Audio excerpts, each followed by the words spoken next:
Hello. It's time for another Bhagavad Gita video.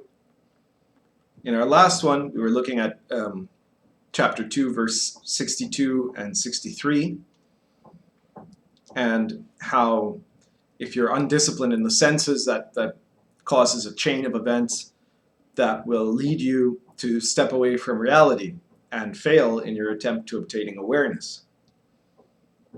So now today we're going to see the other side of this. So first Krishna said, how do you not succeed at obtaining the state of awareness? And now he's going to say how you do succeed. And one thing to keep in mind here is first what he said in verse 61, right? He said, one who can dedicate all his senses to a single focus is in a state of awareness. So that's the topic matter here, right? So now we're going to look at verse 64, 65, and 66. In verse 64, one who has become free of desire and repulsion, who does not allow his senses to be wildly led by outer lusts, he has come under the control of his own soul and has attained freedom of the soul. He has obtained a divine blessing. So what does it mean to be free of desire and repulsion? Because desire and repulsion are a factor of life, right? The Buddha said later on, existence is suffering. Part of why he said that, and what he meant by suffering, he meant that the cause of desire and repulsion, that we're constantly desiring and rejecting things, right? And he said this in part because the society he lived in, which was a society that was informed by what Krishna had done maybe 2,000 years earlier, was a society that had interpreted this as an idea that you could escape from suffering and from desire and repulsion if you were, for example, an ascetic, if you went out into the forest and chose not to have anything, rejected all material things, you ate 2 grains of rice a day or things like that, right? If you didn't let your senses be driven by outer lusts, right? Now, the reality is, and what the Buddha later went to try to clarify, is that desire and repulsion is something that is constantly with you, right? There's always things that are going to create a reaction in you of wanting something or of not wanting something, right? Of wanting to get away from something or wanting something to get away from you. And to become free of desire and repulsion does not mean that desire will disappear or repulsion will disappear, that these things will not be physically present, that things that cause desire or things that cause repulsion will suddenly go away, right? Which is something that people fall into sometimes as a kind of trap, right? They think that if you can become spiritual enough, then there won't be things that will lead you astray, right? Or that if you become spiritual enough, then you won't have to deal with things that gross you out. Or maybe that you just won't feel grossed out by things, or that you just won't want things, right? And then that'll be okay. But that would actually be a way of becoming almost less human, wouldn't it? I mean, you'd become more like an automaton then, or something like that. So that's not what's being said here. What's being said is that you have become free of desire and repulsion. It means desire and repulsion is still there, but you're no longer governed by it. You don't let your senses be led wildly by your outer lusts. It doesn't mean the outer lusts disappear. It means that you have now changed. You've developed a sense of discipline, a sense of inner duty towards yourself, that you are under the control of your own soul. What is the soul? It's the higher self. It's the true will. The superior individual is what the I Ching would call it, right? So this is the freedom of the soul.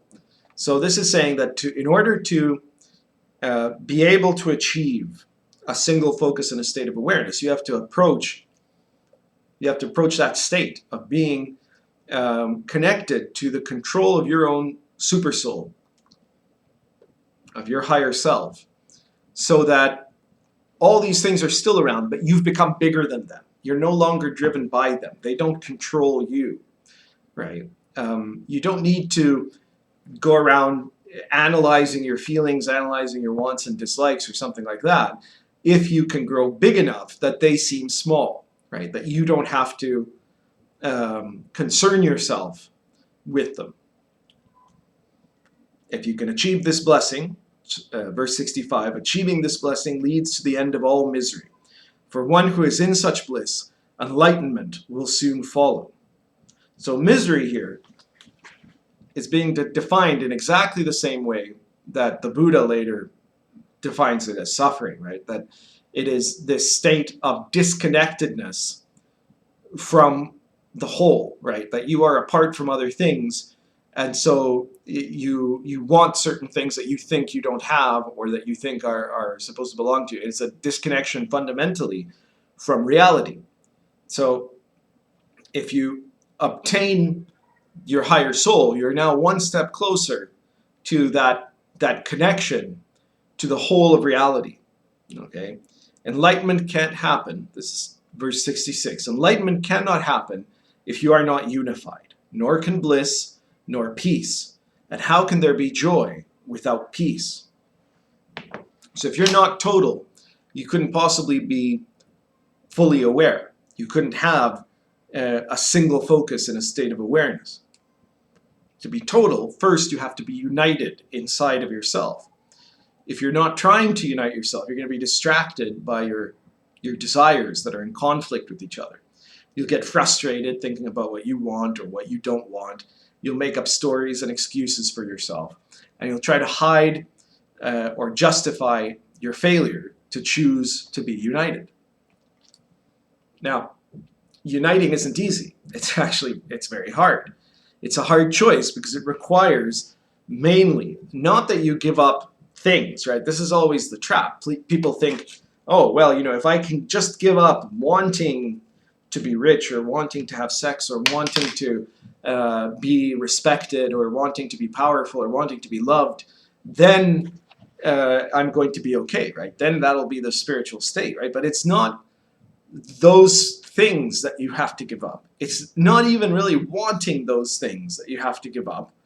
It's the abiding in the fantasy of those things that you have to give up. You have to give up your notions. You have to give up this projection of falsehood that you place on reality.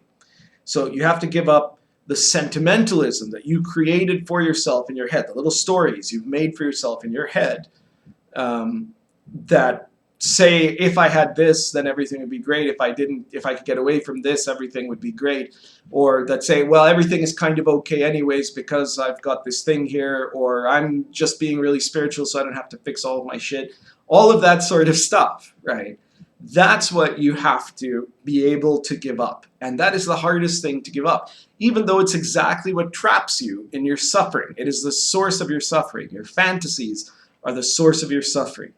And if you can give up your fantasies, if you can abide in reality, it doesn't mean that it's not going to hurt when you stub your toe. It doesn't mean that you're not going to want to have sex with someone attractive when you see someone attractive. It doesn't mean that your money problems will go away. It doesn't mean any of those things. But it means that you are going to be connected to reality in a way that there's no fantasy in between you and it. And so now you are experiencing a wholeness, a totality that is unified. And this changes. This is the real nature of those terms like bliss and peace and enlightenment. Peace doesn't mean that you never have a problem or that you never experience negative emotions or that you never have frustrations or difficulties in your life. Bliss doesn't mean that you're constantly floating in a cloud of eternal happiness.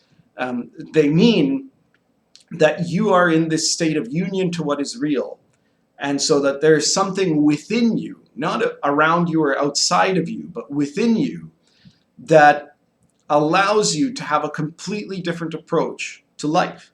And in a way, totality is the same as enlightenment. If you are in a completely united state, then you are total.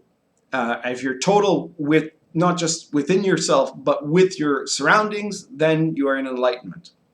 But again, as Krishna has proven in the last few verses, that explanation, like all the others, is bound to be misinterpreted. It's inevitable.